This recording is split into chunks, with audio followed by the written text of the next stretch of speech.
Hi hello welcome to BRK health. నేను మీ కీర్తి. ఈ రోజు మనతో పాటు ఉన్నారు 35 years experience of homeo de addiction field doctor why Jayaramireddy గారు మనతో పాటు ఉన్నారు. సార్ని అడిగి మనకున్న డౌట్స్ క్లారిఫై చేసుకుందాం. నమస్కారం సార్. నమస్తే సార్, ఇప్పుడు మామూలుగా సిగరెట్లకి అంటే వీటికి చిన్న పిల్లలు వయసుతో సంబంధం లేకుండా ఒక ఫ్యాషన్ లాగా చేస్తున్నారు స్మోకింగ్ అనేది. అసలు ఈ స్మోకింగ్ కి ఎందుకు అలవాటు పడతారు అనేది మాకు తెలియజేయండి సార్. స్మోకింగ్ అలవాటు పడడానికి ప్రధాన కారణము పీర్ గ్రూప్ ప్రజెస్ అండి. అంటే దోస్తులు, చిన్న వయసులో దోస్తులు అనుకరించి ఒకరొకరు అలవాటు పడడం వల్ల. సో యాక్చువల్లీ స్మోకింగ్ అనేది స్టార్ట్ అయ్యింది ఎర్లీ ఏజ్లో, టీనేజ్లో స్టార్ట్ అవుతుంది, స్కూల్ దశలోనే. ఇదివరకు కాలేజ్ దశలో స్టార్ట్ అయింది. ఇప్పుడు ఏమైందంటే స్కూల్ దశలోకి వచ్చిన తర్వాత స్కూల్ పిల్లలు ఇప్పుడు స్టార్ట్ చేస్తున్నారు. అటు 5th 6th క్లాస్ స్టూడెంట్సే ఇప్పుడు స్మోకింగ్ స్టార్ట్ చేస్తున్నారు. ఇదివరకు స్టార్టింగ్ ఏజ్ గ్రూప్ 14-15 ఉండేది. ఇప్పుడు 10 years పిల్లలే ఈ వ్యసనాలకు అలవాటు పడుతున్నారు. స్టార్టింగ్ విత్ స్మోకింగ్ తో స్టార్ట్ చేసి ఇంకా తర్వాత ఇతరత్ర ఆల్కహాల్, ఇతరత్ర డ్రగ్స్ వీటి కూడా వెళ్ళే అవకాశాలు ఎక్కువగా ఉంటాయి. సో కాబట్టి స్మోకింగ్ ప్రధానంగా అలవాటు పడడానికి పీర్ గ్రూప్ ప్రజలు ఒకటి. తర్వాత అనుకరించడం అంటే మన హీరో, ఫేవరెట్ హీరో సిగరెట్ తాగి ఇలా గాల్లో వదులుతున్నాడు అనుకోండి, దాన్ని చూసి పిల్లలు బయటకు వచ్చి సిగరెట్ తాగడం ఇలా అలవాటు పడుతుంది. దానికి ఈరోజు సిగరెట్ అనేది సిగరెట్ కాదమ్మా, ఇది మోడర్న్ డిజైన్ డ్రగ్. ఎందుకంటే వీళ్ళు స్మోకింగ్ ఇంజూరియస్ టు హెల్త్ అని అందరికీ తెలుసు. మరి తాగే వాళ్ళందరూ సిగరెట్ వదిలిపేస్తే కంపెనీల పరిస్థితి ఏమిటి? కాబట్టి దాంట్లో కొన్ని రకాల కెమికల్స్ కలిపేసి చివరి వరకు చనిపోయే వరకు మా దగ్గరికి క్యాన్సర్ వచ్చినా, హార్ట్ అటాక్ వచ్చినా, రకరకాల జబ్బులతో వస్తుంటారు. డాక్టర్ ఎంత ప్రయత్నం చేసినా మానలేరు అంటారు. మానేస్తే కంపెనీకి లాస్ అవుతుంది కదా, బిజినెస్ జరగదు కదా. అందుకు వాళ్ళ కెమికల్ నికోటిన్ బైండింగ్ కెపాసిటీని ఎక్కువగా పెంచి కొన్ని డ్రగ్ ప్రాపర్టీస్ లాగా వాటి యొక్క కెమికల్స్ కూడా ఈ స్మోకింగ్లో కలిసి స్మోకింగ్ తయారు చేసి ఈ విధంగా సమాజంలో వదిలేశారు. కాబట్టి స్మోక్ కానీ బీడీ కానీ ఈ అడ్డ చుట్టాలు ఈ తాగే వాళ్ళంతా కూడా జాగ్రత్తగా వాటిని వదిలేసుకోకపోతే ప్రమాదం అవుతుంది. తద్వారా మన విలువైన జీవితాన్ని మనం కోల్పోతాం. ఓకే, ఈ స్మోకింగ్ అలవాటు పడుతున్నారంటే ఇప్పుడు మీరు చెప్పినట్టే 10 ఏళ్ల నుంచే స్టార్ట్ చేస్తున్నారు. వాళ్ళకి ఎలాంటి హెల్త్ ప్రాబ్లమ్స్ వస్తాయి సార్? అలా రాకుండా ఎలాంటి జాగ్రత్తలు తీసుకోవాలి వాళ్ళు? హెల్త్ ప్రాబ్లమ్స్ అనేది స్మోకింగ్ తీసుకుంటే మనం ఎర్లీ ఏజ్లో వచ్చేటి కాదు. ఇప్పుడు సపోజ్ ఈరోజు ఈ యొక్క 6 months 1 year 2 years అయిందనుకోండి, అంత చిన్నగా ఎర్లీగా ఇమీడియట్గా వచ్చే రియాక్షన్స్ కాదు, ఇమీడియట్గా ఏ జబ్బులు రావు.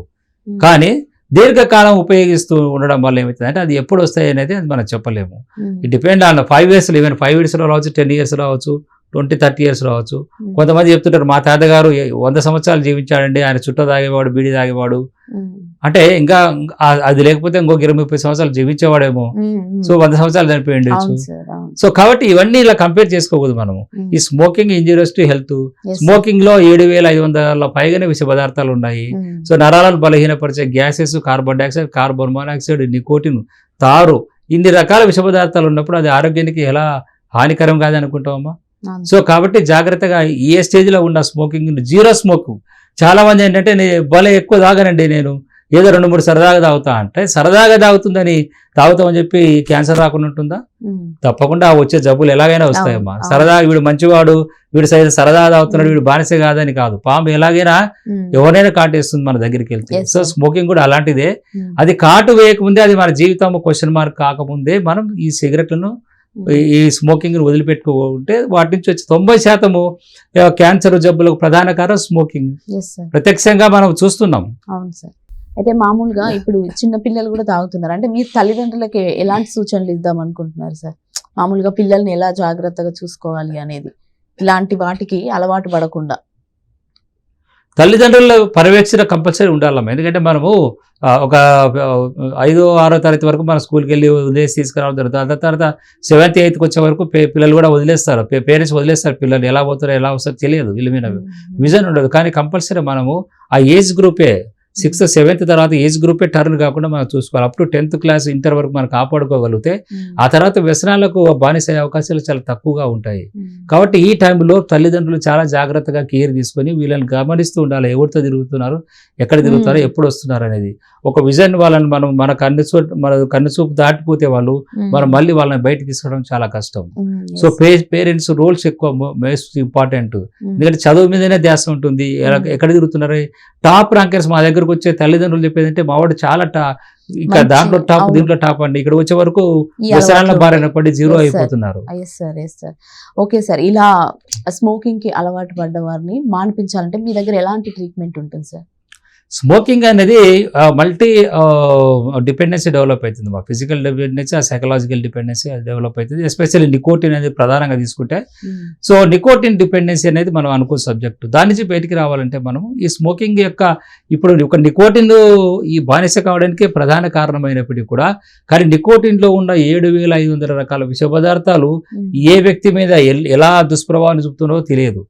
దాంట్లో ఆర్సెనిక్ ఉంటుంది, సైనైడ్ ఉంటుంది, కార్బన్ డైఆక్సైడ్, కార్బన్ మోనాక్సైడ్, ఇంకా రకరకాల కెమికల్స్ తీసుకుంటే ఈ కెమికల్స్ ఒక్కొక్క వ్యక్తి మీద ఒక్కొక్క దుష్ప్రభావాన్ని చూపుతూ ఉండొచ్చు. సో ఆ రకమైన వాటిని మనం ఒక పేషెంట్ క్లినికల్గా స్టడీ చేసినప్పుడు, ఈ స్మోకింగ్ లాంటి వాటికి అలవాటు పడినప్పుడు క్లినికల్గా స్టడీ చేసినప్పుడు ఏ రకమైన కెమికల్ ఎఫెక్ట్ ఎక్కువ ఉంది మాకు అబ్జర్వేషన్లో తెలుస్తుంది. సో ఆ కెమికల్ సంబంధించిన బేస్ ట్రీట్మెంట్, హోమియోపతి ట్రీట్మెంట్ ఇవ్వడం వల్ల మనం రికవరీ ప్రాసెస్ స్టార్ట్ చేయొచ్చు. ఫస్ట్ ప్రధానంగా దీనికి ఏమంటే డీటాక్స్ చేయాలి. స్మోకింగ్ పాయిజన్ స్మోకింగ్ ద్వారా వ్యాపించిన శరీరంలో వ్యాపించిన ఊపిరితిత్తులే కానీ రక్తనాళాలు, గుండె, మెదడు, మొత్తం శరీరం అంతా కూడా తారు పేరుకుపోయి ఉంటుంది. ఫస్ట్ తారును మనం డీటాక్సిఫై చేయాలి. సో తర్వాత ఈ విష పదార్థాలన్నీ క్లియర్ అయ్యే విధంగా ట్రీట్మెంట్ ఇవ్వాలి. ఫిజికల్ డిపెండెన్సీ అది తీసుకోకపోతే వాళ్ళకు ఏదో కోల్పోయి ఏది తోచిపోదు, చికాకు, టెన్షన్, కోపం, ఇరిటేషన్ ఎక్కువ అవుతుంటుంది. అటువంటి విత్డ్రావల్ సిమ్టమ్స్ కంట్రోల్ చేయాలి. పదే తాగాలనే కోరికను తగ్గించాలి. సో ఇవన్నీ చేస్తూ మనము ఈ టోటల్ హీలింగ్ ప్రాసెస్ అంటే all functions, organs functions activate చేస్తూ, ఎస్పెషల్లీ లంగ్స్ కానీ, లివర్ కానీ, హార్ట్, వీటి ఫంక్షన్ యాక్టివేట్ చేస్తూ ఈ స్మోకింగ్ వ్యసనాన్ని మారుకోవడానికి homeopathy treatment the best treatment. ఎంత త్వరగా స్మోకింగ్ వదిలేస్తే అంత త్వరగా మనం ఆరోగ్యకరమైన జీవితాన్ని జీవించగలుగుతాం అనేది గుర్తించాలి స్మోకింగ్ చేసేవాళ్ళు. Okay sir, okay. ఇంకొకటి ఏంటంటే సార్, వీళ్ళు స్మోకింగ్ తాగి హెల్త్ పాడైపోయింది అని అంటే వాళ్ళలో మనకు కనిపించే లక్షణాలు చెప్పగలుగుతారా సార్? అంటే ఈ పర్సన్ కి ఈ అవయవం ప్రాబ్లం ఉంది స్మోకింగ్ వల్ల అనేది చెప్పగలుగుతారా? అంటే స్మోకింగ్ నుంచి ప్రధానంగా చెప్పిన ఫస్ట్ లంగ్స్ దెబ్బతినిపోతాయండి. లంగ్స్ దెబ్బతినిపోయే కొద్దీ ఫిజికల్ యాక్టివిటీ చూస్తేనే ఫిజికల్ గా ఆ మనిషిలో ఎలాంటి లక్షణాలు కనిపిస్తాయి చూడడానికి? ఏదైనా డిసీజ్ ప్రాసెస్ అంటే ఇప్పుడు లంగ్స్ డిసీజ్ ఉన్నప్పుడు కొన్ని లక్షణాలు ఉంటాయి, హార్ట్ డిసీజ్ ఉన్నప్పుడు కొన్ని లక్షణాలు ఉంటాయి. ఏ రకమైన జబ్బు ఉందనే దాన్ని బట్టి మనం దాన్ని బట్టి డిపెండ్ చేసుకొని దాని దగ్గర ఇన్వెస్టిగేషన్స్, ఫర్దర్ ఇన్వెస్టిగేషన్స్ ఇవన్నీ చేసుకోవాలి. బట్ స్మోకింగ్ ఆన్ యావరేజ్ మనం ఓవరాల్ గా మనం చెప్పేది ఏమంటే smoking is injurious to health. ఆ సిగరెట్ పెట్టమీనే రాసి పెట్టుంటుంది, నన్ను తాగొద్దురా, నన్ను చంపేస్తే నిన్ను చంపేస్తా, దాని అది ప్రతీకారం తీర్చుకుంటుంది. ఎలా తీర్చుకుంటే చంపడం ద్వారా తీర్చుకుంటుంది తప్ప. కాబట్టి స్మోకింగ్ ఇంజూరియస్ టు హెల్త్, ఆరోగ్యానికి హానికరము. సిగరెట్ పెట్టెల మీద కూడా క్యాన్సర్ బొమ్మలు ఇవన్నీ రాసినారు, కానీ ప్రజల్లో మార్పు రావడం లేదు. రోజు రోజుకు వ్యసనాలు పెరుగుతున్నాయి తప్ప తగ్గడం లేదు. కాబట్టి దానికి ఎందుకంటే దాని కరెక్ట్ ట్రీట్మెంట్ మెడిసిన్ మెథడాలజీ లేదండి ఇప్పటి వరకు.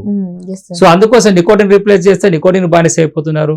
ఇలా కాకుండా మనం నికోటిన్ డైల్యూట్ చేస్తూ స్మోకింగ్ యొక్క ఇల్ ఎఫెక్ట్స్ డైల్యూట్ చేస్తూ ఈ హోమియో డిఎడిక్షన్ ట్రీట్మెంట్ ద్వారా స్మోకింగ్ వ్యసనం నుంచి బయటకు తీసుకురావడానికి the perfect medicine, total healing process చేస్తూ రకరకాల జబ్బులు కూడా వాటి నుంచి ఈవెన్ క్యాన్సర్, గుండె జబ్బులు రాకుండా ప్రివెంట్ చేసుకుంటూ ఈ స్మోకింగ్ వ్యసనం నుంచి బయటికి రావడానికి హోమియోపతి ద బెస్ట్ ట్రీట్మెంట్ అని మనం ఈ సందర్భంగా నేను చెప్పగలుగుతాను. స్మోకింగ్ కి ఎందుకు అలవాటు పడతారు? స్మోకింగ్ కి అలవాటు పడడం వల్ల ఎలాంటి హెల్త్ ప్రాబ్లమ్స్ వస్తాయి? స్మోకింగ్ కి అలవాటు పడ్డ వాళ్ళని ఆ స్మోకింగ్ నుంచి బయటకు ఎలా తీసుకురావాలి, ఎలాంటి ట్రీట్మెంట్ తీసుకోవాలి అనే ఇన్ఫర్మేషన్ చాలా చక్కగా ఇచ్చారు sir. Thank you so much.